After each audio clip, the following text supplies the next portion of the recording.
Tonight on AOR, the GT3 League is in a new battle area. Laguna Seca is the host of round 5. Last time we saw a battle, close battles on track, and with the 4th winner of the season, Chris Hartwell, won in a dominant fashion and crawled his way up into P2 in the championship. I'm your host, Niclas Domino, and joining me in the box is John Watts. Good evening. So, John, what do you think we can expect from the drivers when they're now gonna do battle around Laguna Seca? Well, I think if we get a completely straightforward dry race, I think we're certainly going to have a very Porsche-dominated field. We have a lot of talented Porsche drivers in here already, and Laguna Seca is notorious for being a dominant circuit for these cars. So, despite the BOP changes, I don't think there's going to be too much that some of the other guys that we've seen challenge the other Porsches on the grid can do. But maybe there is a slightly higher bias to wet weather here than usual. So it is possible that we could see maybe some of the likes of the Lexuses that we saw charging through Kyalami, another notorious circuit for being favourable towards the Porsches, and in the end of that race it was the Lexus that came out on top. So we could be seeing something very similar today, depending on how the conditions play out. Definitely. I've been making a lot of rain dances here the last couple of days, because I won a little bit of a wet race out there, because the drivers have no idea how to drive in the wet. It always gives a little bit spice. That is the secret sauce in the dish, right? The rain. But yeah, as we have seen from the guys who've been following us for a while, as we're just seeing McCurley just getting a little bit out of shape there in his dinosaur of Alexis. But yes, we saw in the, what would that be, 8 hours of Laguna Seca. Yeah, we did have the Porsche dominance, and when we joined here in the practice session, was it the top 8 or top 9 that was just Porsche drivers? So yeah, it was very heavily dominated by the Porsche's top 9 positions all being locked out, with then Black Goldstar, I believe, in the Mercedes was rounding off the top 10, and not too surprising in a way, he's been putting in very, very good solid performances so far through the championship, and even despite a difficult race last week at Misano, put in an amazing recovery drive and did a massively long stint to recover his way all the way up to P2 in the end, and still put him very much heavily in contention for the championship. So, we could see some surprise performances from other cars, but yeah, definitely expectation is for Porsches to be leading the way around on this one. Oh, definitely. What about our championship leader, if I could find him? See, now people are getting across the finish line and getting in here, as we are having here number 992 Milowski. He's still leading the championship, but despite us having 4 different winners this season, he's not won a race, but he's still out there in the lead of this championship. Do you think this race could be where we will get number 5 and Milowski will finally get his win? It could well be. He's shown very good pace, consistency throughout this championship, which is how he's found himself in this position. Maybe Laguna Seca, he was, I believe, actually topping the timing sheets in practice, closely followed by last week's winner, Chris. So it could be a very interesting duel between both those guys this week. Current margin separating the top 2 is 0.003 of a second between Chorus and Chris. So I think Malinowski could have a good shout at challenging for this win. It's certainly a circuit that will suit his car, but it's also going to suit a lot of other guys on this grid. So maybe this will be the first time we see him topping the leaderboard by the time we finish this race, but he's going to have to work hard for it. Oh, definitely. Another guy that I have a little bit of an eye out is Mr. Solman in P5 at the moment, in the number 911 Porsche. from again that 8 hours of Laguna Seca. He was in those early hours. He was just the dominant car out there, so he'd probably be one of the guys for me at least to keep an eye out. But again, as you were just alluding to earlier, Mr. Black Gold, he's now up to P8 and in the midst of that Porsche Cup that we're having in the front. Oh, that was a little bit of a wobble from the big V8 Mercedes out there. Yeah, getting a little bit loose on circuit, as unfortunately I've just disconnected from the server for I think about the 4th time in. Because I've been disconnecting consistently over the last few minutes, and I have no idea why. So I shall be reconnecting shortly. But yes, no, absolutely. Black Gold saw, he's definitely been, I would say, our most consistent non-Porsche driver that we've had in this championship so far. Yeah, definitely, and again, if we are talking about whether I'm looking forward to those Lexuses getting up there and see if what we saw at Kyalami was just a little bit of a fluke, or if they can really push it out there. But actually talk about California and Laguna Seca, the weather out there is not too hot, as we're just seeing a Porsche deciding to try and see if he can get with his rear end into the corner first. That's not a fast way to get around. The track temperature is at the moment 26 degrees, so not too hot, and with only 20 degrees out there, and that's also what you're seeing on at the moment with this big cloud cover over our heads. And in the practice session we saw a lot of sunshine, and kind of this track is out in the middle of is it a dry out swamp? I think it is. So it's like it can get quite heated out here, and as soon as we jumped into the qualifying session, there's like a big smile on my lips, because it's like it looks dark. It's definitely looking very, very dicey in terms of the weather conditions, which I think could start to spice things up, because the Porsche, it may be fast around this circuit, but there's a lot of very tight corners around here that the change of direction. Porsche is very agile, but can also be very snappy in the rain. So. And also tyre wear. There's so many high-speed loaded corners around here. Even seeing Hosseini actually losing it slightly just in the penultimate corner, as I say that. And in the wet conditions, that's the reason fundamentally why the Lexus were able to come charging through the field from sort of in really only the upper section of the mid-pack, and find themselves challenging up at the front at the end of that race. So. If we do see rain, which there is a good chance that we might do, given the cloud cover that we're already witnessing here in qualifying, it could really start to put spanner in the works of for all of these Porsche drivers that were hoping for an easy, straightforward race, I imagine. We're just, at the moment, we are having a Formula 1 level of hype for the rain, right? This is gonna be, 5 minutes after.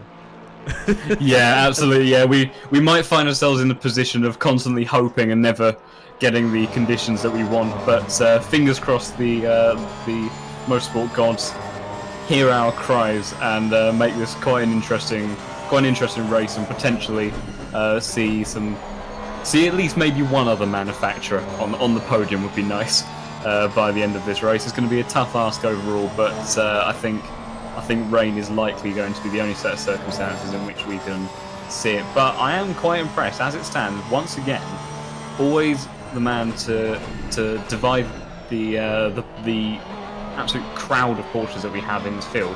Black Goldsaw has managed to put that Hello Kitty Mercedes into 7th position for the time being, with less than 5 minutes on the clock. And you see, all the Porsches, besides the Mercedes of himself, locking out the other 11 positions in the top 12. So really making that Mercedes work around a track that really has no place doing so. So I think, another exceptional performance, at least in the meantime, from him. So it's going to be interesting to see what he can do in this race. It is the pink highlights on the car. I know an old driver, Mr. Andrex, always said that the pink will give you 0.3 of a second. That's just how it is. I'm not sure whether or not it makes you drive faster, but it might be 0.3 of a second detrimental to anyone that has to drive behind his Mercedes. Is possibly along the lines of where that advantage comes from. But yes, certainly a car that you will not miss on the field. Obviously, not only is it the currently the only non-Porsche, be sort of even outside of the top 10, but bright pink highlights definitely making that Mercedes stand out even more so than we'd usually find. A driver that has just taken pole at the moment, Mr. Issa, who we saw at the Kalami when in the red, actually kind of, tearing up his tires. He's a driver we have seen up in the top 8, top 10, having some great races, but maybe struggling with these tires out there. So it was Chris actually just pips in there as you talking about him, last week's winner, putting himself at the moment in an ideal position to try to be our first double winner of the season. But yeah, absolutely. Essa has shown strong performances, but yeah, Carl Army really struggled with tyre wear at that one, and that did heavily damage his result. But interestingly, a driver that I want to keep an eye on today is Amir. He's currently sitting in P5, but I believe he actually got pole position at both Kyle Army and another track. But with the penalties that he had starting the race and the incidents that unfolded, we never actually saw the potential that he could have had.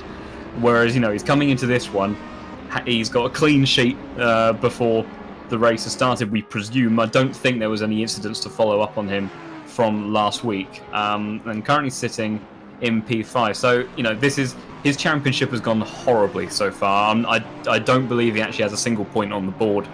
But we know how fast he can be. So hopefully, for his sake, this will be a good race for him to try to show everybody what we know he is already capable of.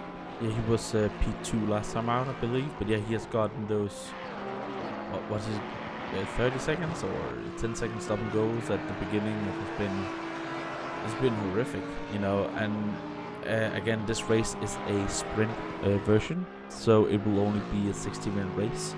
I do say only, that's also in a sprint race, criteria that is actually one of the longest sprint races, but still an hour of racing, and if you get that kind of penalty, you're starting from behind, way behind, and it can get impossible to even get up there. Yeah, absolutely. I think at Kyle Army, like you say, he started with a 30-second stop-and-go penalty before they'd even left the grid.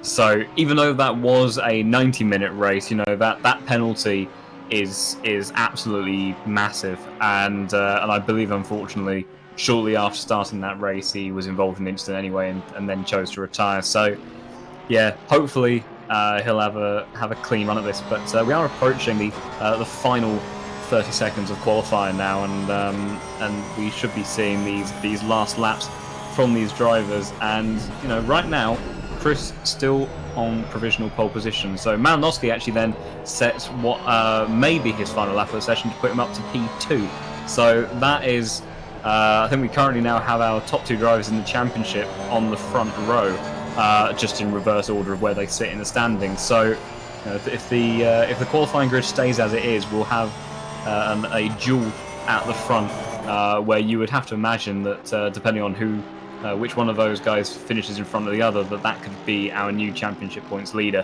by the end of this race. Yeah, and for Black Gold, this is just a damage limitation race. To be honest, he's the Mercedes and other non-Porsche cars is not really gonna be too much of a threat here, even though he has been quite remarkable. I was really enjoying his race last time, just that superior strategy, and you were questioning my thoughts about it at the beginning, because I was like, that's a good strategy, and you're not that keen on it, but at the end it worked out for him. Was it P2 that he actually ended on? Yeah, P2. He did a remarkable, and yeah, absolutely. I was definitely caught off guard with how well he managed to make that strategy work last week, and I thought that those tyres would just fade out. Admittedly, he did comment that, in his own words, he had no front tires left Yeah, by the it end was of close. that race. It But was close. he did make it work, and that is qualifying done. And Chris on pole position again with Malinowski in P2. So there we have it. Our championship leaders will be dueling it out of the front row.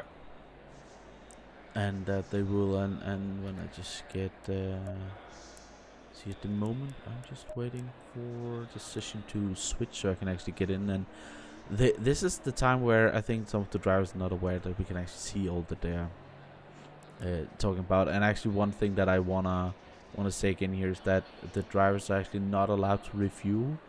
There's not a pit window. They can pit at the end of first lap and just coming into last lap, but there is a mandatory tire change. And if we are gonna get, you know, just a small drops of rain, that would be great, as we have actually tracked temperature of 24. But your starting grid, and following the domino of butchering names, here we go again. Chris Hartwell P1, Malowski P2, SR P3. That's an impressive drive there. Yeah, very good from him. Cruz P4, Solomon P5. Also a driver we haven't seen at the front this season, so good. Hosseini that P6. Let's see if he can finally actually, you know, race this time and see what he's up to. Nowowski, yes, in P7. Goldshaw P8. Lukav Verdelek in P9. Babin in P10. I don't remember him being too much racing here, so that's for me at least a new name. Carton. Yeah, definitely not one that we've seen at the front, or at least in kind of that leading sort of kind of group for a while. So no, good stuff from him. That might be, you know, again the Porsche Cup racing. Carton P11, Gandhi's P12, Murphy P13, Pinkrest 14, Macaulay in the Lexus down in P15. That's gonna be a big ask for him to produce anything from there. Van der Velde P16. How would you pronounce that? Afonia at the P17. Yeah, I'm not sure. Unfortunately, my game has crashed. Your game has crashed. Yeah, we're having a lot of technical difficulties at this end tonight, so I shall be. Monaco 18, Cruiser 19.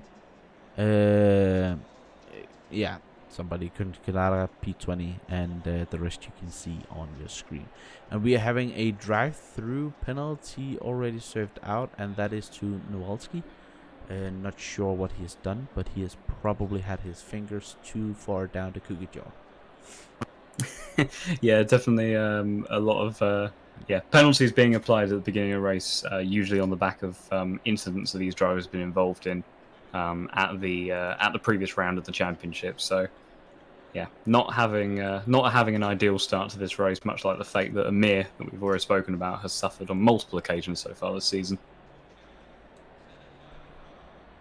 So let's just we are now just waiting for drivers to get their setups correct, as you know, just making their final preparations. A lot of these drivers would have a qualifying setup and a race setup, so different things, and also different fuel levels.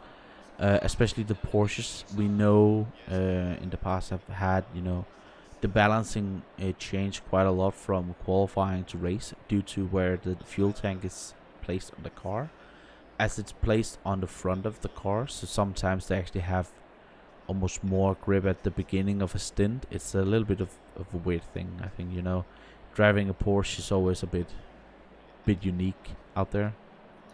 Yeah, it's definitely a driving style that you have to adapt to, and obviously enough of these guys in this field felt the performance benefits of the Porsche worthwhile enough of their time to try to learn the characteristics of this car, because it is tricky.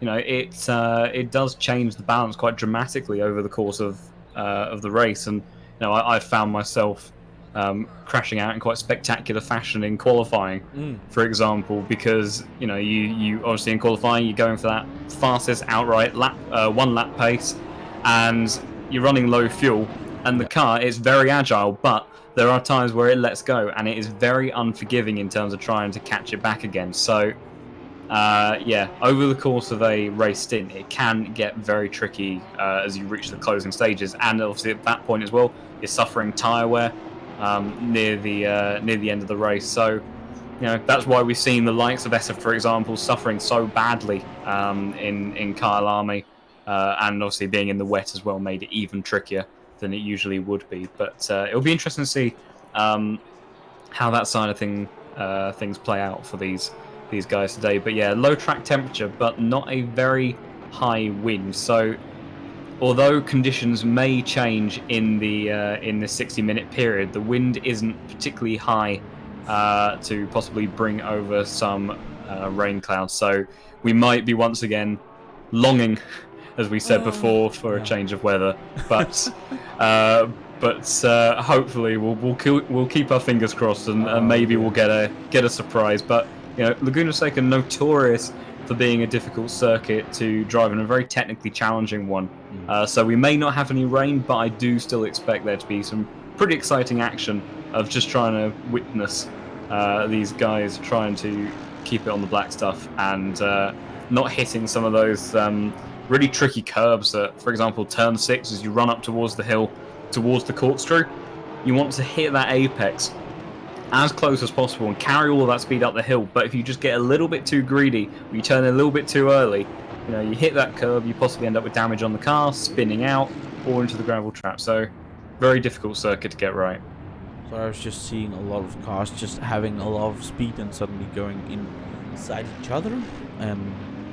That's never a scene that you want to see just before the race, Hopefully nobody had any damage or crashes by on the formation lap. There is ghosting enabled, so good. When people organise the grid, so when you see these cars merging through one of them in the formation lap, none of them will suffer any sort of form of damage. However, as soon as the first driver gets underway after those green lights, then it will be something to consider as they round the final corner now. As we are, as you said, around the final corner, Chris is the one that will have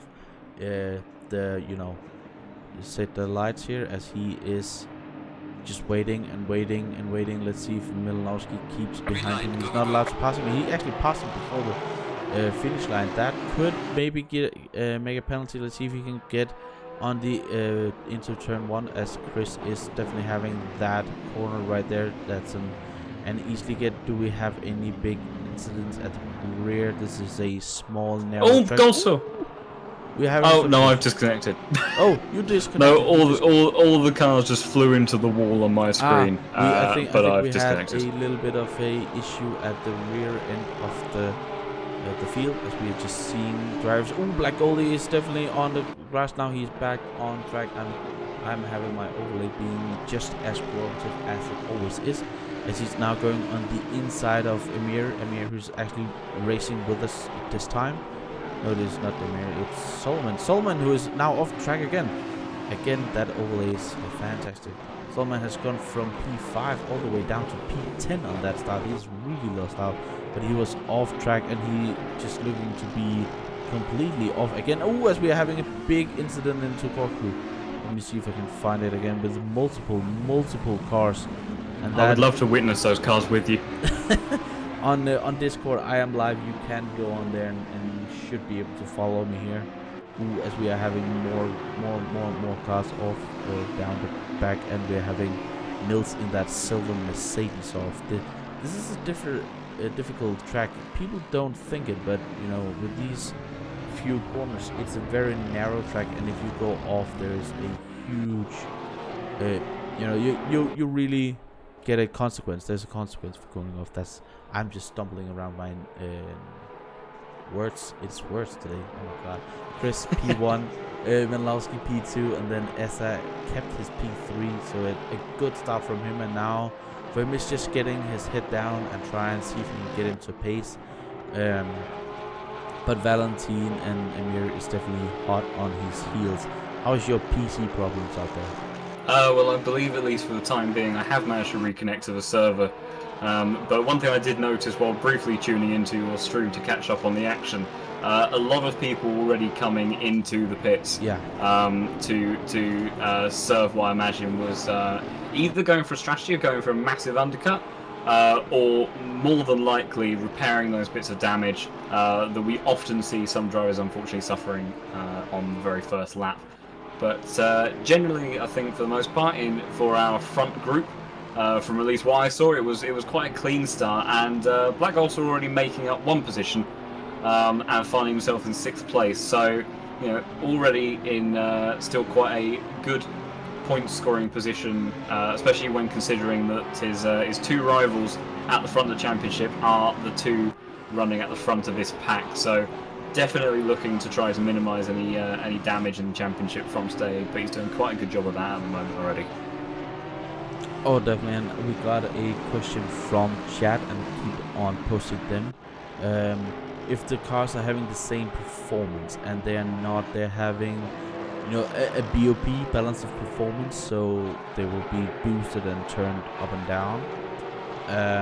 But I'm not sure how often the SRO is gonna do it in Assetto Corsa. But we have seen sometimes, even with the BOP, that some cars on some tracks are just a lot faster, and this is definitely one of the tracks where the Porsche is strongest, and the Porsche has also been the stronger car in general, even though we have a BOP, so not the same base performance. Yeah, absolutely. The Porsche. The reason why we see so many of these of the Porsches featured in this grid is because over the course of all the races that we have in this championship, it is consistently, if it's not the fastest car, it is always challenging for maybe the 2nd or 3rd fastest car on outright pace. So as a consistent bet, ignoring weather conditions that can possibly play a factor, it is a very, very good base car that can give these drivers the best chance possible of always getting a good result.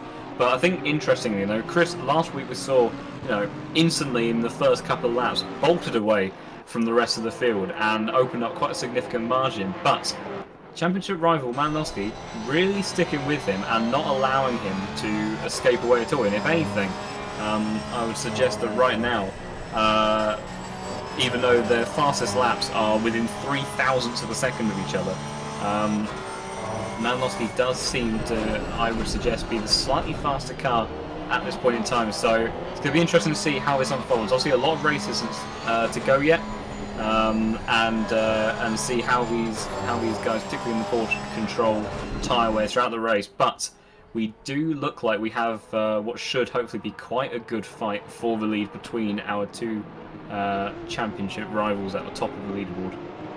Yeah, and this is really the first time we've seen Malinowski be this far up. Yeah, he has had a P2 and stuff like that, but for me at least, it has always been a bit like P4, P5, and he's been a little bit off pace. He's been thereabout, but not really been outperforming. So this is gonna. Oh, sorry to interrupt you there. Last corner, Valentine and Rotundo just coming together.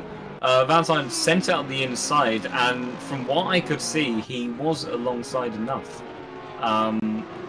going into the final corner there, but it looked like Rotundo maybe didn't see him or just did not leave him enough space, and they came together, Rotundo coming off significantly worse. So that is slightly unfortunate for those guys at the back of the field, already having a slightly poor race in general. But yeah, sorry to cut you off there. But, no problem, no problem. As we are seeing at the moment, both Macaulay and Solman in the pits at the moment. We also have Lucas here down P26 have already taken his pit stop, but I think that was due to that corkscrew damage. There were like 10, 7, 8, 10 cars spinning around and crashing there at the beginning, so that might have been one of the reasons why. I also want to point out that the reason why Chris is in a carbon car is because he hasn't updated his livery pack, and he should be getting over the knee for that, because that is in the rules. Yeah, we would love to see what design he has on that car, and considering that it's one that more often than not we're seeing near the front, and obviously today as he's leading the way, so we want to see what livery is on that car. So I'm sure he will be receiving a follow-up from the coordinators and asking him to sort that out himself. Oh, yeah. Also, we got another question in chat. Is the registration for an AOR league, is it open soon? We're still early mid season here, so I think it will still be some time off, and we also get a little bit of help in chat, but it is going to sign up for the leagues in general. Just make an account on the Apex Online Racing website, and then go from there and find Assetto Corsa Competizione, and it's free for everybody to sign up and come and join the amazing racing that we have out here and on all of our platforms. Just being a great ambassador there, as we are seeing Milowski just getting closer and closer. And would he be thinking about maybe pitting early to get out and making some quick lap times, or does he need to stay this close and just follow Chris? I think for the time being, he just needs to stay close and bide his time, be patient. Because if it's quite early on in the race, if he pits, then the chances are that he will end up coming back out in traffic, and then he will end up losing time to Chris, that right now is having, he's got clean air ahead of him. He's just pushing on as best as he can. And so I think maybe it's too early for him to look at doing that, and especially over 50 minutes on a set of tyres, I think would be a struggle. So I think for now he just needs to bide his time, be patient, keep Chris under pressure. He might make a mistake, and then that would potentially open up an opportunity for Malinowski. So as he's getting really close and he's getting really racing, just having a little bit of a look, saying, I am here. He's always also having the big boy lights on, and just giving a little bit of I am here vibes to Chris up there. And this is a new situation for Chris here. As we mentioned last time, he was not pushed at all. He could just manage his tires, so we don't know if this tire problem that others have had will be an issue, as we're seeing other cars coming down the pit straight. That's Valentin who is now taking his mandatory pit stop and is coming out of the pits in front of a lot of cars down there. Yeah, sadly I have disconnected again and my game has crashed. So I shall be trying to make my way back into the server as quick as possible, because it does look like at the moment we have quite a good amount of action in terms of battle at the front of this pack. Ooh, as we are just having Eza actually going a little bit off track, and he is defended from Valentin quite well, but Valentin is definitely getting close and close, and if I know him a little bit, he will go for that move, and he will not if you give him a finger, he will take the whole hand, and he's just looking to see. This is a very difficult track to overtake on as well. There's not too many overtaking opportunities, and these drivers, with the quality and speed that they have, there's not much between them, so overtaking around here is definitely not easy, and you do need some of the other drivers to make a mistake, as he's just driving really close on the braking every single time, and braking that late and that hard, that will take up a little bit of time as well. Yeah, absolutely. The harder that you push your braking, the later that you're going into the corners, the more loads that you put on the tyres. But not only that, it's actually the heat generated by the brakes. If you're braking later, you're having to apply just that bit more brake pressure through the pads. That in turn heats up the hub into the rim, and then heats up your tyres, and then you start to get more thermal degradation. So you do have to be really careful not to get too greedy early on in this race. I know that we're far beyond lap 1 now, but the phrase being that you can't win the race on lap 1, but you certainly can lose it, and the decisions that you make and how you drive early on in the race can have a massive effect further down the line. So has to be careful just not to take too much out of the tyres at this stage, but also trying to strike that balance of keeping that pressure applied to try and make the guy in front make that mistake. Yeah, and higher heat will also give a little bit of brake wear as well. And I know it might not be too much in the sprint race, but at least, you know, in the endurance races that we are gonna have later on in the month, the 9 hours of Paul Ricard. Go onto the website to sign up for that, as Valentin is now actually getting under pressure from Amir, and Black Gold has just not been able to keep up with the Porsche Cup up here, and it's just getting further and further behind. But he's still, you know, P6 with the amount of Porsches we have out there. That's probably the best he is able to hope for at the moment. Yeah, no, so it's a very respectable drive from Black Gold at the moment. You know, there are tracks. We've already had one in the form of Spa, which he did take the win at, which does lend itself heavily towards the Mercedes. You know, being a bullet in a straight line, so many long top speed zones on that track, and you know there will be other opportunities in the season where, you know, the Porsche won't be as dominant, and we might see some more spectacular performances again, putting that Mercedes up in that top group and disturbing the Porsches that we have usually leading the way. But no, definitely a respectable drive from him so far, and it's going to be interesting because the Mercedes generally quite an understeery car, as we saw at Misano from his own complaints. You know, leans on the front tyres more, mainly due to that massive engine in the front of the car, such a long car. And not the most aerodynamically proficient, so it does really put a lot of load through the front tyres and starts to incur quite a bit of understeer later on in the race as they start to get a bit more worn. So it's going to be interesting to see how he copes with that with some of these faster, high-speed corners where you do put quite a lot of load through those front tyres. So, you know, he's holding position at the moment. He's got a decent gap to Babin, you know, not really anything close to challenging Amir at the moment, or that top 5 in general, but the position he's holding for now seems to be fairly well set, and if he keeps up doing what he's doing in the tyre management, which he seemed to have very good tyre management at Misano, if he manages to keep that up, he could be on at least for a decent result to minimise damage from this race. As we are just watching Konstantin at the moment down to P20, we had a little bit of a yellow flag moment, and he has been, from the looks of it, having an argument with the wall, and that's not something that you want. Just pushing a little bit too much maybe, and losing some positions on that. You're having, you know, your disconnect issues. I can see that a Mr. Max in the chat also have had issues. He's just come off the game and he has been disconnecting 3 times. So we have had, you know, a big update from Kunos. What was that, Saturday or Friday? Last week at least. And that might have given us a little bit of some issues here, so we do apologize for that.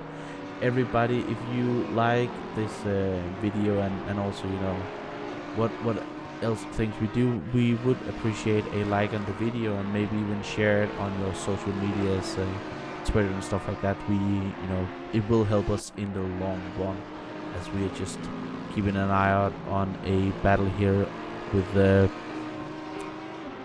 Vasily. I am keeping to that. I'm calling him Vasily at the moment, because that name I have no idea how to pronounce. I would like to help you out on that if I could see the name of the driver at the moment. However, I'm currently in my game menu again, trying to reconnect to the server. I don't know why this is being such a pain tonight, which is rather unfortunate, because I think with the action we have on the track, it's actually quite an exciting race. The last time I reconnected to the server,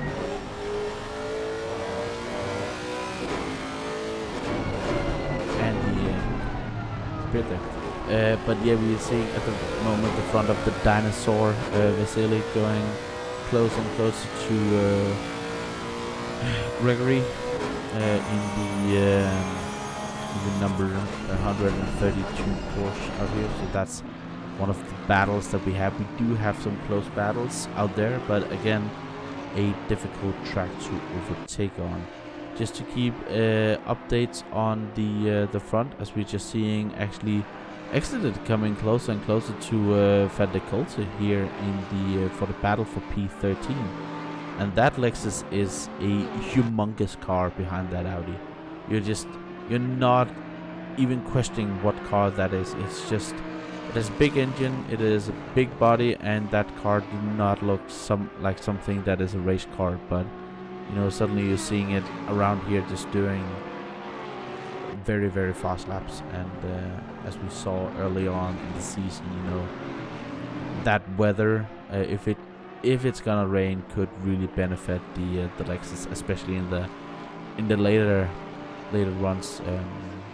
But how is the tire wear actually on the Lexus compared to the other cars? Is it something that it has a history of just being good on its tires, or what do you think about that?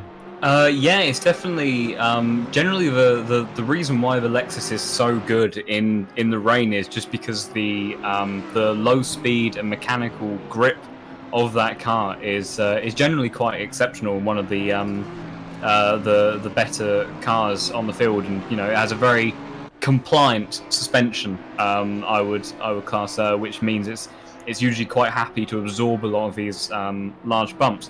And how that translates then into the tire wear is that it generally doesn't lose traction very often, and because you're not losing traction, you're not putting such abrasion against the tire, and you're not sliding them out, you don't actually tend to wear out the tires quite as much as you would, for example, in the Porsche, which is naturally quite an oversteery car, and you're almost always drifting your way to a certain extent around a lot of these corners.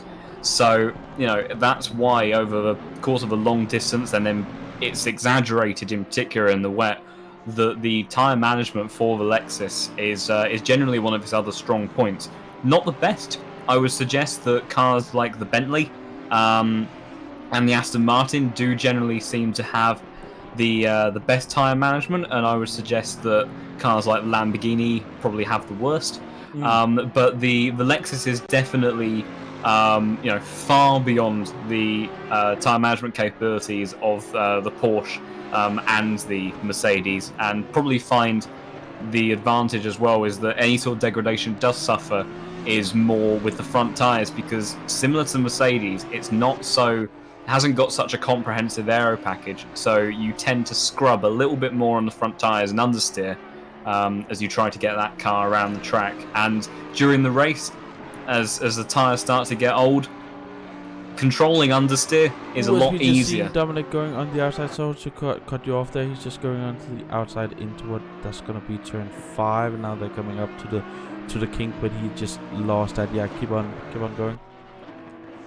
Yes, I was that Dominic losing position or challenging? He was just challenging for position for P12. Okay, yeah. So our last lap Kyle Army race winner, trying to show what the dinosaur can do around Laguna Seca, but yeah. So to effectively round off my point, that as he then goes slightly wide and actually almost loses the car. Yeah, perhaps pushing a little bit too hard to try to get past that Audi. In front, as we see Ibrahimi in the background there coming into the pits to do his pit stop. Yeah, so the Lexus definitely better tyre wear management than some cars, but still struggles to some extent, as possibly evident through Dominic losing the car slightly in that last sequence of corners. I'm just getting some messages on the web there, but yeah, as we at the moment on the battle for P1 with Chris and Milowski, and Milowski's not letting off the pressure. He's just getting closer and closer. It did look for a couple of laps ago that Chris had gotten a little bit of a breather, but that has definitely gone now, as we are seeing Valentine in the pits as well. So the drivers taking their pit stop now, and a little bit before the halfway mark, these are the guys who's trying to undercut the other drivers out there. And do you think that the undercut will be better here in the cold temperature, or do you think that the overcut could be the way to go? It's difficult to call. I mean, generally you would expect the undercut around this sort of circuit to be decent in terms of depending on how long the guys that perhaps tried to go for an overcut, how large that difference is. But like you say, the track temperature isn't very warm, so when these guys come out of the pits, it's going to take a good few laps to get their tyres back up temperature and then really start to make a significant time difference to what the guys that are staying out, who are obviously on hot tyres, degraded. But, you know, coming out on cold tyres and pushing straight away, it's tricky and it can go wrong very quickly and ruin your whole race. So I wouldn't suggest that the undercut is going to be particularly powerful around here. We also saw Black Goldsaw do a massive undercut at Masano, partly to repair the damage he suffered with the contact with Dalking early on in the race. But as Malinowski actually will certainly get a point here on this, is that Malinowski is trying to do the undercut on Chris now. So this will be very interesting. Yeah, together with Asir and Amir in there as well. Yeah, absolutely. So yeah, quite a large amount of our front runners then coming into the pits, but Chris holding out on the circuit for now. So it'd be interesting. Does he just try to give it everything on this next lap? So as we're just seeing Valentin Berry just going off, he just completely lost the rear end of the car into the kink, and I think he got stuck in the barrier and has now actually gone back to the pits. So I think that is day over for him. And we're also having at the moment Lucas Cruza, Valentin, and Joe Mercury, our Macaulay in the other Lexus dinosaur out there, actually being the moment as non-scores out there. Yeah, and critically, Malinowski, Amir, and Essa now coming out of the pit. So let's keep an eye on where Malinowski rejoins. As Amir's got a stop and go 30-second penalty, he must have sped in the pits there. Oh my goodness. So Amir, once again, he may not have... I feel like I gave a commentator curse about half an hour in advance there, because although he didn't suffer penalties, he's now actually going to run side by side with Chorus, but it's a little bit pointless now because that penalty he's going to have to serve in the next few laps, and effectively that is his race over for scoring any decent points out of this. So again, Amir being caught up over mistakes either prior to the race or in this case now actually causing himself harm by just getting a little bit too eager, of braking a bit too late probably into the pit entry, trying to gain time on the cars in front, and has just pushed it a bit too far and has now lost out. But Chris has now come into the pits as well as Neil's behind him. So this is going to be really interesting. So Chris actually just starting to pull away now from his pit box, and we will see where that brings him out in terms of Malinowski, who's been not exactly in traffic, but he hasn't had completely clean road. I think Malinowski might actually get the move on him, because he's got such an overspeed as he does.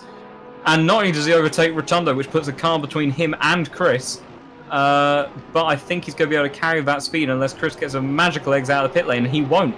So Malinowski, the undercut, we were debating whether or not it would work, and well, there's your evidence. Malinowski has absolutely aced the pit strategy, and now Chris, with a car in front of him and quite a significant gap between, considering how close they were before, only less than half a second. You know, that is multiple car lengths, and Chris's tyres are going to be colder than Malinowski. So if Malinowski pushes now, as Rotundo does actually pull aside and get out of the way for Chris, which he'll be very pleased about, because, you know, he has some ground to make up now. But that's going to be very interesting, you know, these next couple of laps, how hard Malinowski pushes to try to open up that gap while he effectively has the tyre advantage. And you wouldn't expect one lap difference on these tyres to really change the outright pace of these guys too much. So Chris with it all to do now, which is not what he would have wanted. No, and again, you know, we are on our way, as I'm just completely commentator curse him right now, to get our 5th winner of the season. But yeah, Walter just is getting, you know, eaten up by these drivers who have been pitting at the beginning here, and looks to me like he's, you know, struggling a little bit.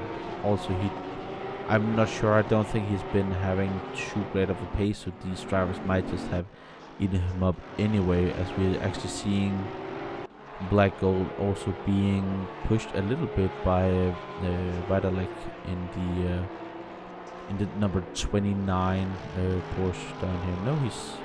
No, see, that's my old again. We are having a lapped car in between those two.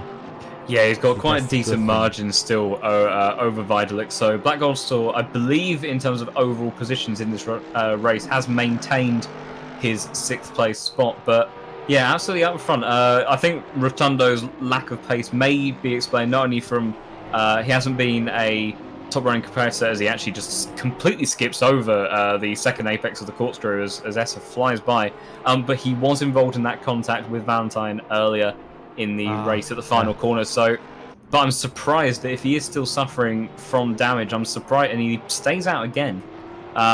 So I'm surprised that he has gone this long without pitting. You would have thought that he would have tried to repair that damage sooner rather than later, and seeing as all of our top runners have now come in, made their pit stop, it does seem like a slightly odd decision from him, but we'll see what happens when he does make his pit stop eventually and where that brings him out. As we're at the moment having Nowalowski in the that was a lot of Michael, sorry, I've that words today. Michael Michael might be simpler. Michael is so much simpler. Michael at the moment P1, he got that drive through at the beginning, so he might just be thinking, all right, now just have to maximize the pace that I can get out here, and then take the pit stop as late as possible, maybe. And yeah, I think so. As I do say that, he's probably gonna pit this time by, right? Yeah, he's called it. Yeah, well, I mean, he having that drive through, I think he may have served it on the first lap. So for the most part, I believe he's been running in clean air during this race. Hence why he's actually found himself in not too bad a position, considering the circumstances of having to serve that drive through. So yeah, he'll be making his pit stop now, basically at the halfway point, and hoping to execute some of that decent pace once again as we go into the second half of the race. But crucially, looking at our top 2 drivers on the previous lap, there was only a 300th of a second difference going in favor of Malinowski, but in the previous lap there was a 3/10 of a second difference between Malinowski and Chris in the favor of Malinowski again. So, you know, saying about that tyre advantage of them being up to temperature and trying to execute, as we're seeing yellow flags somewhere on the circuit, but that seems to have disappeared. So I think it's kind of 22. Who is kind of to Dominic. So once again finding himself in a little bit of difficulty. Didn't see exactly what he did, but when I rejoined him, it wasn't too far away from where I saw him have an off earlier, getting it all wrong when he was trying to put pressure onto the Audi in front. So he may have made a repeat mistake back there. But yeah, Dominic, our late race winner that found himself going from 3rd to 1st on the final lap of our Kyle Army endurance race, with Macaulay and Ibrahimi coming together at the top of the hill. Not having a very strong showing here, unfortunately for him, at Laguna Seca. So yeah, does look like his performance at Kyle Army may have been a little bit of a one-off, but hopefully he will prove me wrong in the upcoming races and start to put himself nearer towards the top of the grid. But one thing just to note that I've realised, of course, Amir suffered his penalty, hence Goldsaw is now finding himself in 5th position. But yeah, you know, that is good in terms of his campaign for the championship.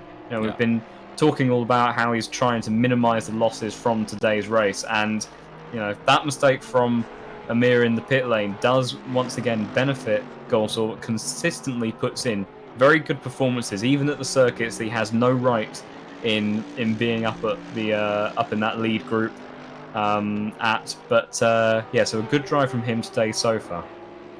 As we've just seen car number 808, Gani Monaco, just disappearing. I can't see him on the overlay. I think he might have gotten a disconnect, so that is unfortunate for him, as he was in P15, or has he? No, he's gone. Yeah, I do believe he's disconnected. Suffering many disconnections myself already so far today. I can sympathise with his pain, and obviously I'm not even competing in this race, but have unfortunately suffered at the hand of unreliable internet myself at the past during league races. So it's such a disappointing thing as a driver, particularly if you put in a lot of effort, a lot of practice, and if you're having a good race as well. And as well, for it to happen a good half an hour into the race to disconnect it is quite a soul-destroying moment, and unfortunately that will be the end of his attempts at trying to score any decent points from today's race. As I am just seeing here, we're having Emir in the YouTube chat saying he got to stop and go after the pits, and I think he's out of the race, as you know, as we don't want anybody to text and drive. So I think he is safe in that regard. And I think he's saying that he might have tried to enter the pit in second gear, and that is why he think he got the penalty. Oh, that's really unfortunate. I've been just as battle for P13 actually between Nowakowski and Niels Audi, I think is probably our closest fight on second at the moment, and we know that Nowakowski is I believe faster, having qualified I think in around 7th position at the beginning of this race after and then dropping down the field after serving that drive-through. But yeah, very unfortunate mistake then for Amir to have made. In my first couple of debut races last season in AOR for the ACC League, I found myself ruining a performance that went from about P30 to P10 in thunderstorm weather at the Hungaroring by having a complete meltdown as I tried entering the pits and finding myself even managing to select reverse gear at one point. So I wouldn't feel too bad about yourself, Amir, but it is very unfortunate to have what was looking like quite a solid performance in today's race ended by that sort of mistake. But as a driver, you just have to sometimes take these things on the chin, learn from it, and bounce back as best as you can next time. But just looking actually at the top group, last lap, 21.1 for Chris, 21.7 for Malinowski, and all of a sudden that gap that had actually opened up a bit has come down to roughly what we were seeing prior towards the pit stops. Obviously the cars have changed positions, but Chris definitely starting to try to put pressure back onto Malinowski now and recuperate that race lead. So it'd be interesting to see if he can keep that pressure applied over the upcoming laps. Yes, we're just at the moment on board with Chris and actually watching that battle. Oh, as Malinowski's going off, and he's going off track. That's one hell of a save.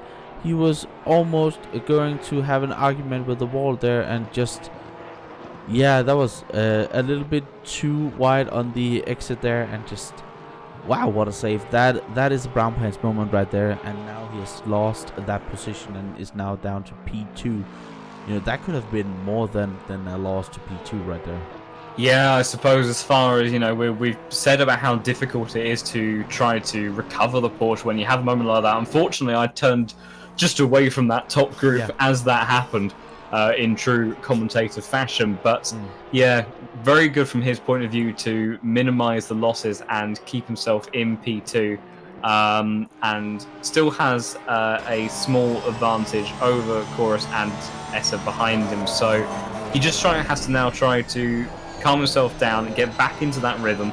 And you know, there's still just under 25 minutes on the clock, and that is a decent amount of time to try to perhaps still make a charge towards putting Chris under pressure. But you know, that's in Chris's mind, that's a nice freebie way to receive that top spot again. And you know, now Chris, as we're just seeing Michael actually overtaking Nils there into the corkscrew, as Nils just went a little bit too deep into that corner. So, and you know, I have now probably commentator cursed Malinowski, as I was saying, that he was on his way to that fifth, being the fifth person who won. So that's maybe on my end, and the Emir is definitely on your end, as you have now commented the question for a couple of times. Welcome to the booth. That's how we do it, as we are actually now on board with Essa, as he's getting closer and closer and closer to cruise up in front of him. And just, you know, a point on the whole weather situation. It has been colder since the start of the race. The track temperature has fallen 2 degrees and air 1 degree, but it has not really gone from my prediction right here saying it's gonna be clear. So that hype about the rain, maybe not. Maybe, as we are just seeing, is here having a little bit of a look and just decide not to do it anymore. Yeah, I think that would be a little bit ambitious to try to maybe go for a bit of an Alex Albon send from from the Shadow Realm. Try and make that one. As Malinowski actually ahead, just running a bit wide, so pushing on, trying to close out that gap. But has to be careful not to lose any more time than he obviously already has through making mistakes. So yeah, has to try to keep it on the road. If he pushes too hard, then he could be doing a lot more damage than losing just that top spot. But yeah, no, Essa, I think primarily that was just a little bit of what we've already said. Just showing your car in your mirrors, making the driver in front just have a second look on their radar and where the car is behind them, and just unsettle them enough as Chorus actually goes wide in the corkscrew, skips over curb, and that allows Essa then to close up just that bit more in this final sector. So if he gets a good exit out of that penultimate corner, maybe he'll have less of a half-hearted lunge into turn 1, but actually a bit more of a solid effort. So we'll see what sort of run he gets here. I think he's actually got a very good exit over Chorus, who was very tight to the apex there. So they're going to run towards turn 1, come over the brow of the hill now. Essa, does he look to go down the inside? I think Chorus is leaving it in the middle of the track, and I think wisely so. So blocking Essa there from really being able to do anything, and defending. You know, he's in his rights to choose his line, and as much as the driver behind may get frustrated of having that car in the middle of the track, that's exactly what he needed to do. Not allow Essa to try to steam up the inside, or try to break deep and run it around the outside either. So good, fair racing so far, but definitely Essa looking like the faster car at the moment in that battle for the final spot on the podium. Yeah, you're allowed to defend. You're not allowed to make a Schumacher on Barrichello. You know, where it almost pushes old. Yes, we don't want any repeats of Hungary. I believe that was that, wasn't Hungary, it? Yeah, that was where it was. I was like, similar concrete walls to the inside pit wall here at Laguna Seca as well. So hopefully we won't see any sort of form of squeezing. I do recall also an incident back in GT1, I believe, when that was still an active category between a Porsche and Corvette on the final lap of an endurance race here. And you know, with massive contact on the run towards the line that was Bergmeister and Jan Magnussen. It's GT2 around here. Oh, GT2. Yeah, I remember that. That's quite... Yeah, so we've seen it in the past with similar cars to what we have here racing today, of getting a little bit too close for comfort and ending up with having quite an intimate conversation with that concrete wall. So hopefully we won't be seeing any of that today. Just watching the top two guys, both Chris and Malinowski, just dipping a wheel off the exit curb and onto that not exactly gravel trap like runoff, but certainly not an area that you particularly want to be putting your tyres. It's a desert. That's what it's just saying. Oh, of course, yes, the dried up swamp texture of Laguna Seca. But yeah, it's not a surface that's going to drag out the car quite as viciously as dipping your wheel in the gravel would be. But if you push it a little bit too hard, if you're a bit too enthusiastic, as once again, Cora's getting the corkscrew all wrong, oversteering on the entry and then finding himself clattering that inside curve of the second apex. But still, for the time being, holding that third place position and actually slightly further ahead of Essa than he was the previous lap. Yeah, these the top two guys that we have at the moment, you know, really pushing the limits as much as possible and trying to in Chris's case, keep Malinowski behind him, and hopefully, from his perspective, be our first double winner for the season.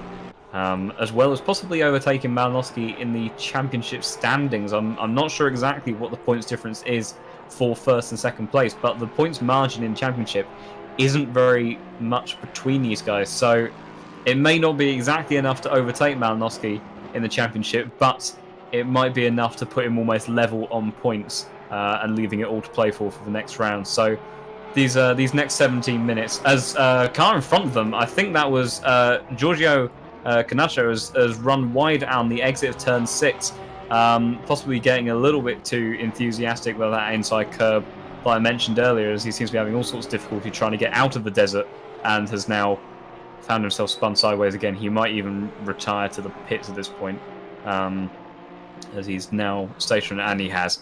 So yes, our I think second or third possibly retirement to the pits then of today's race. So yeah, unfortunate incident coming out of turn 6, a very tricky corner to try to get right and execute perfectly every single lap, and just coming off a little bit badly on the exit of that corner and then losing it. Yeah, it definitely is a tricky corner, as it's, you know, when you're going into it, it dips down a little bit and you have that camber on it, so you can lean on it there, but it's a corner. If you get it right, you know you have gotten it right, and you can really get so much speed out of that corner, but it's so easy to get wrong. And just on that championship update, as we were having, the gap at the moment between P1 and P2 is 19 points, so I don't think that Malinowski will lose it today. And the big gap between Chris and Black Gold is 3 points, so he will definitely increase his lead over Black Shaw, but that was to be expected from the Porsche Cup. We got a question in the chat about, you know, that you know, bring the rain, and you know, if it shouldn't be supposed to be damp, and I believe it was supposed to, at least, you know, they hoped that it would have been a little bit of rain. There were forecast about 66 to 67% chance of light rain, but with the new update on the weather system, they're not quite sure how it completely impacts it. So Malinowski, sorry, just going very wide once again, as he's pushing extremely hard to try to close down that gap to Chris, managing to keep it pointing forward once again, but yeah, Malinowski undoing a bit of hard work there.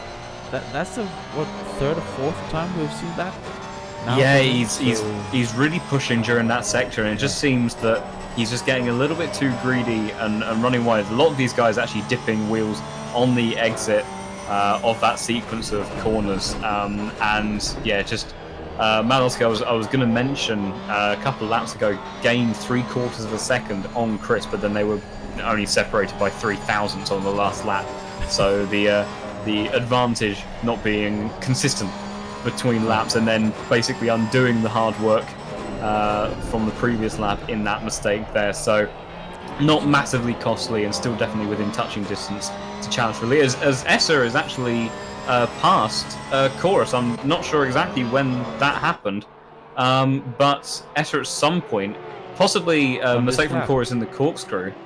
Yeah, probably. We have seen him going off there quite a few times now, and now Esser just needs to get out there and get in front, as we have seen him have, you know, probably a bit of a speed advantage, as Malinowski actually managed to not get into to that dip on the outside there, as we're just watching this battle we are at the moment with Course on board. Just watching there, and he wants to, you know, get back there, but the understeer that we have seen from him today, and also a little bit of oversteer there into the corner, is that we did see him pit quite early, didn't we? So is that maybe the tires maybe going off at the moment, or what do you think of? Yeah, it could well be. You know, we've said that the Porsche is a tricky car to drive anyway, and we've also said that as the fuel comes out of the car, it can start to become that bit more twitchy. So you combine those factors with an early pit stop, so you haven't got quite the same bite of fresh rubber that you would have had at the beginning of the stint. So you start to stack up all those factors together with a track like Laguna Seca, and it's not too surprising to see some of these Porsches start to struggle a little bit for consistency. If our championship leader can end up making a mistake that potentially costs him the win, you know, it's understandable to see other drivers in our Porsche Cup series making similar errors. So he'll be trying to find that rhythm again. Maybe even use Esser a little bit to try to see some of the lines and braking points that he's taking. As Esser actually runs a little bit deep there, so maybe not wanting to pick up on that one too much. But as he tries to reclaim that position after that mistake. But yeah, Corus consistently was having issues through that corkscrew section, and on the lap that he did lose that position, he lost 2 seconds in overall track time.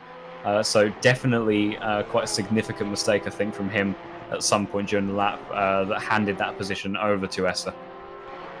Yeah, definitely. And just as this battle is raging on, and we're just having a look down the corkscrew, and yeah, Cruz is just not having too happy of a car through there. Sorry to just take away for a second. P12 fight between Nowakowski and Vasily got very, very close, side by side, running through turn 1 and turn 2. Nowakowski now might have a look around the outside. I don't think that one's going to happen, but maybe a cutback as they run up the hill, although I wouldn't be trying to make a pass there. He actually runs a bit wide, yeah, so that's going to cost him time up the hill, but definitely Nowakowski having the pace over the Dinosaur, doing his best to stay in front at the moment as they come through the corkscrew. This is an area of the track that the Porsches are definitely particularly strong, so it'll be interesting to see if he can close up that gap as they get towards start-finish straight and maybe have a look at trying to make a move into turn 1 again, as he's right on the rear bumper now of that Lexus. He might even have a think of the dive into the final corner. Actually, Vasily's going to cover it, but that is going to compromise his exit massively as he even takes a bit curb as well. Runs wide. Nowakowski now getting a massive run, and I think he's going to be well past the Lexus on the inside before they get to turn 1.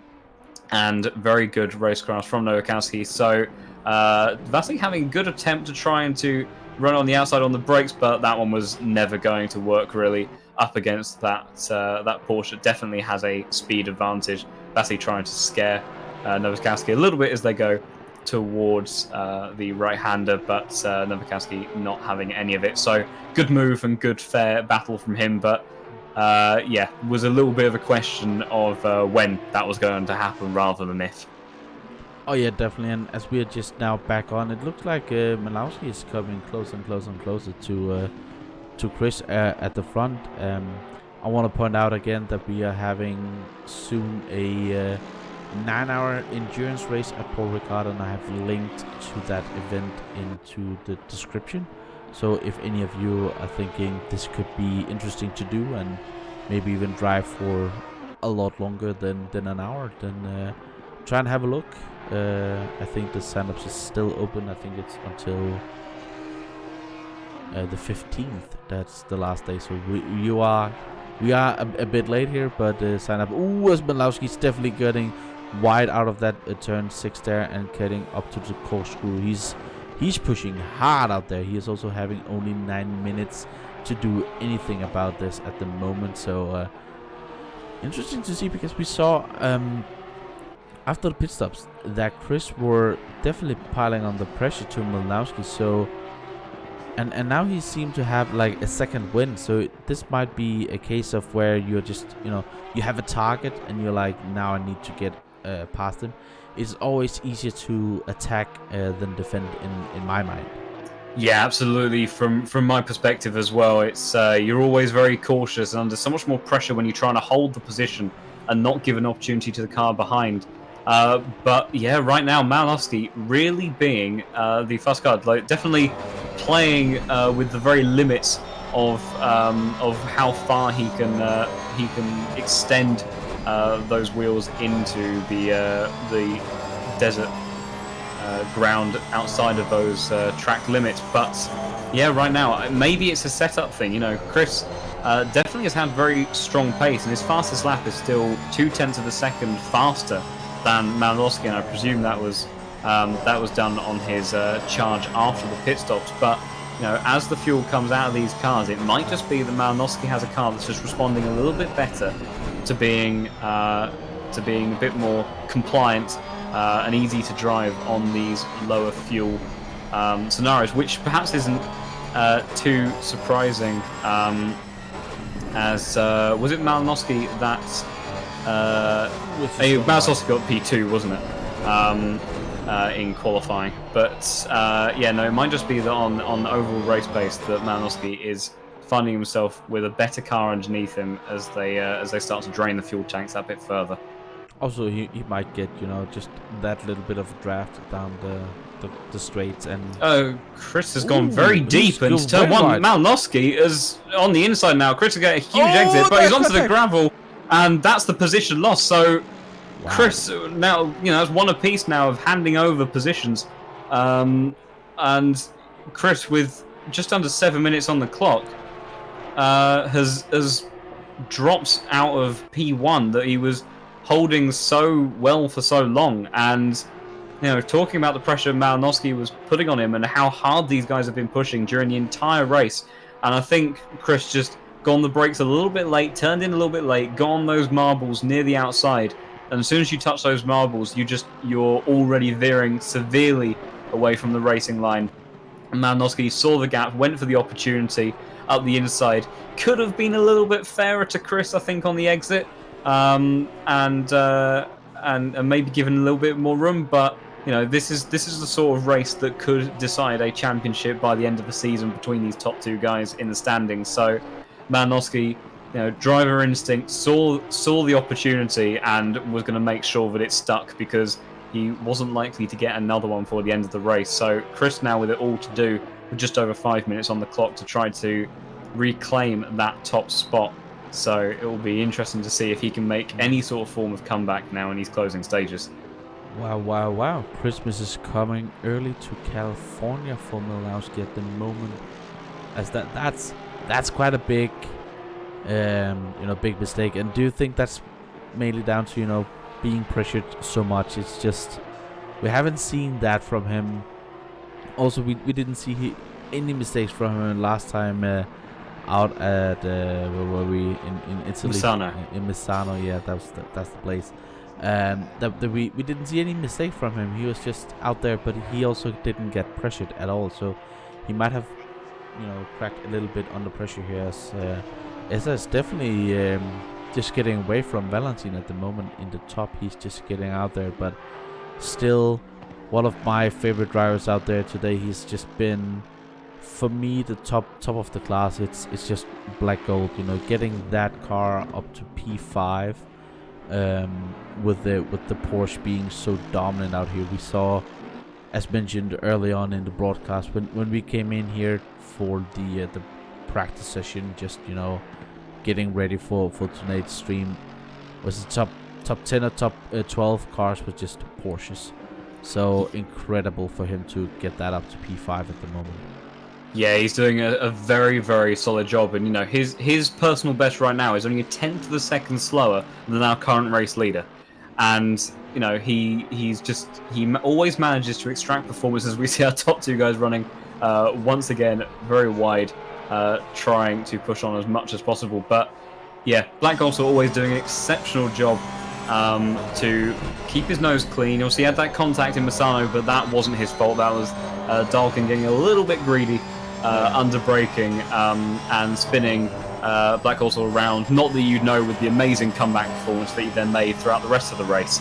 But Black also always just a very, very strong showing. And I think absolutely, in my mind, may not have had the most busy of races. He generally seemed to find his way into a gap in 6th position, and then after Amir's penalty ends up being promoted up to 5th. So hasn't really had to battle too hard or too much during this race, but has just driven clean and consistently, put in very, very good laps for a car that shouldn't be really in that top 10 group. and is putting in a very solid performance for himself to try to stay in contention with these top 2 guys in the championship. But yeah, so definitely agree with that remark, I think, in terms of driver putting in a fantastic performance today. Yes, sometimes the races where you're doing the least amount are the ones that will give you the biggest amount of points. Where you're just out there, just doing the laps, not really having to fight anybody. Then you're sure you have had a great race, as we are just now on board with Tinker, who is getting closer and closer to Murphy out there. That's a battle of the two Audis out there, getting closer and closer, as we're just seeing Tico just showing his nose and Murphy actually defending a little bit into T1, as we are now already down to under 2 minutes. As I'm just gonna go back up here, as Chris is definitely getting closer and closer. That gap is now down to under a second, is now 0.6 seconds. The last time that they were across any timing line, and he's getting closer. Traffic ahead of them. This is going to be crucial coming into the second to last lap at this point. Ooh, as he's getting really wide, and that he will lose a lot of time down to start finish straight. But those lap traffic, they need to get out of the way as soon as possible. This could get really tasty. Yeah, it could get very interesting. I think Lexus already pulling to the side, or maybe just running a bit deep. Actually, no, I think he did get out of the way. But yeah, traffic could definitely play a big part in this, because Chris will still be pushing as hard as possible, and he has effectively clean track in front of him, whilst there is no lapped cars between him and Malinowski. Malinowski, he's going to be sitting there desperate for these guys that are a lap down to get out of the way as soon as possible, and it just starts to unsettle you. You're watching the car in front. What is he going to do? Is he going to spin out in front of me?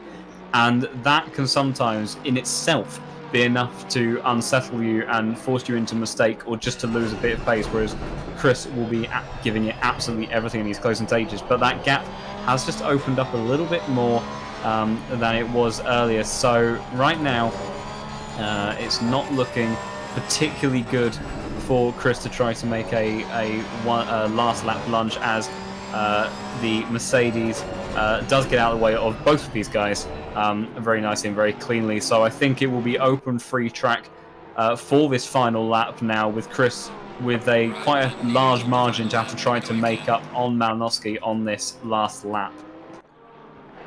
As we are at the moment also watching the battle for P6, as Vitalik is getting under pressure from Kieran in P7 in that Porsche. There's just Porsches everywhere, and that battle is down to 2/10. And let's see if he's gonna get onto the inside into the first corner here on the last lap, and it's gonna be a make or break move. No, he's just gonna wait a little bit, and I think that will maybe be his battle for that position actually gone, because there's not really too much more of a overtaking opportunity around this track. But definitely gotta pressure him until the end of the lap. Yeah, absolutely. Yeah, like I said, it's a very difficult circuit to overtake around, and really the last place I would imagine that he could possibly make a move would be into the final corner of a last lap lunge into that braking zone. But we have our leaders coming to the end of this race now, and it does look like Malinowski is going to hold onto that position and will be our fifth different winner, as he gets a clean exit out the final corner and approaching the line for a fantastic victory. He had to work hard for it, making a mistake of his own, losing time but putting enough pressure onto Chris to reclaim it. Flashing lights and celebration from both of them, which is really nice racing respect to see, as Essa will then round out the podium with Chorus in 4th position. Ooh, as the battle between Luka, Vitalik and Kieran is definitely getting close, but yeah, I think that was just a little bit too much of an ask, and they will get into P6 and P7, and Black Gold into that P5 as well, as we're just seeing the last drivers. And I, just talking about Solomon being one of the drivers to look out for. He's getting into P9, so that's probably not the greatest, as the battle with the Audis as well. Murphy just could be able at the end to defend that position from Tico. Nowalski, even though he had that drive through, actually coming down in a home in a decent P12, and that maybe is a race of what could have been for him, as we're just seeing the final drivers now getting across the finish line. So after this amazing race, what's the history? What is the headline that we are taking away from this? I think the headline that we've got for this is that we have a very, very close battle for this championship on our hands. You know, Malinowski getting his first win of the season, despite being in the championship lead now for quite a few rounds. And, you know, between him and Chris, really pushing each other all the way. And, you know, not an insignificant distance in front of the other group of Porsches in front. So those guys really putting a strong performance together, and I think we're going to be seeing many more familiar battles like that in future. But keep an eye on Black Goldthorpe in these next rounds. Some of these less Porsche-dominated circuits, we know how fast he can be, and if he can put his Mercedes, that bright pink Hello Kitty Mercedes, at Laguna Seca in 5th position, he can definitely put himself in some more winning positions. He's already proven that he can do that Spa at some of these future races. So I think we're going to have a very interesting championship battle over these next few rounds.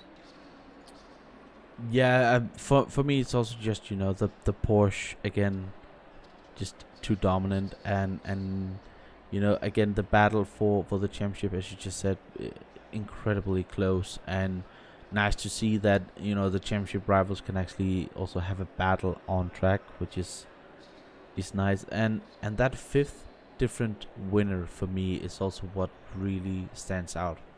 That nobody here has just been able to just take win by win by win. It has been different drivers every single time, maybe not tasting the champagne, as but in a different way, as I'm just at the moment looking where we're actually gonna go next. If I can find the calendar. See, I've been a little bit too long into this. Let's see, race calendar. So for the next week, we will be at Silverstone, and next week will be an endurance race. So it's gonna be interesting to see if the Porsches are gonna struggle there, as well as we have seen them at Kyalami have a little bit of an issue with the tire deck in general. So, and that 90-minute race can definitely, mix something up there, and that could definitely be a good one. Yeah, absolutely. And obviously, British weather playing as a factor as well. That could really upset a few things. The Mercedes does struggle a bit around Silverstone, so it'd be interesting to see what exactly Black Goldthorpe can pull from that circuit. But Spa was also a wet race, which was his only victory so far this season. So it will be interesting to see what he can do there. And, some of these Audis of people like Murphy, Tinko, that we've seen sometimes around the top part of the pack. We saw Samir obviously having a very good race for such a long portion of Kyalami, and then unfortunately in that incident with McCall at the end, losing it on the final lap. But some of these Audi drivers that have perhaps slightly disappeared from contention in these last couple of races around Silverstone might have a better chance, because those longer high-speed corners with some of those slow-speed sectors as well, where you need that rotation and agility, that will start playing into the hands of the Audis again. So it's going to be interesting how that will pan out, and I don't think there'll be anywhere near the same level of Porsche dominance in outright raw pace at Silverstone that we saw here today. Definitely. So that will be the final words from us here in the booth. Please join us next week for the Silverstone race, and from me, Niclas Domino, and you, John Watts, will say thank you for everybody who joined us. And again, please like this video and subscribe to the channel, and we will see you out there. More racing all week long. See you guys next time.